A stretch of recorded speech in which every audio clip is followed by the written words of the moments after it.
अति जलद व अचूक बातम्यांसाठी पाहत रहा महामीडिया 24 सदैव तत्पर।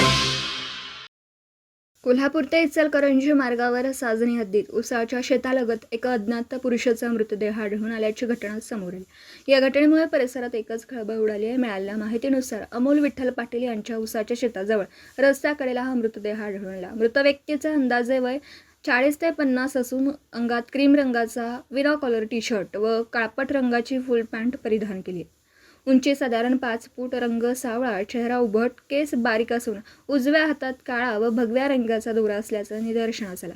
सदर प्रकरणी हातकणंगले पोलीस ठाण्यात अज्ञात मयत म्हणून नोंद करण्यात आली आहे। प्राथमिक तपास पोलीस हेड कॉन्स्टेबल शिरगुप्ते यांनी केला असून पुढील तपास सहाय्यक फौजदार घुगरे हे पोलीस निरीक्षक शरद मेमाने यांच्या मार्गदर्शनाखाली करीत आहेत। त्यामुळे वैद्यकीय अहवालानुसार संबंधित व्यक्तीचा मृत्यू हा अतिदारू सेवनामुळे यकृत निकामी झाल्याने झाल्याचा अंदाज व्यक्त करण्यात येतो। पोलिसांकडून मृत व्यक्तीची ओळख पटवण्याचा प्रयत्न सुरू असून नागरिकांनी संबंधित व्यक्तीबाबत कोणतीही माहिती असल्यास हातकणंगले पोलीस ठाण्याशी 0231 2 48 31 33 या क्रमांकावर संपर्क साधण्याचं आवाहन करण्यात येतं। तर मग चला सबस्क्राईब करायला विसरू नका महामीडिया 24 न्यूज चॅनलला। महामीडिया 24 सदैव तत्पर।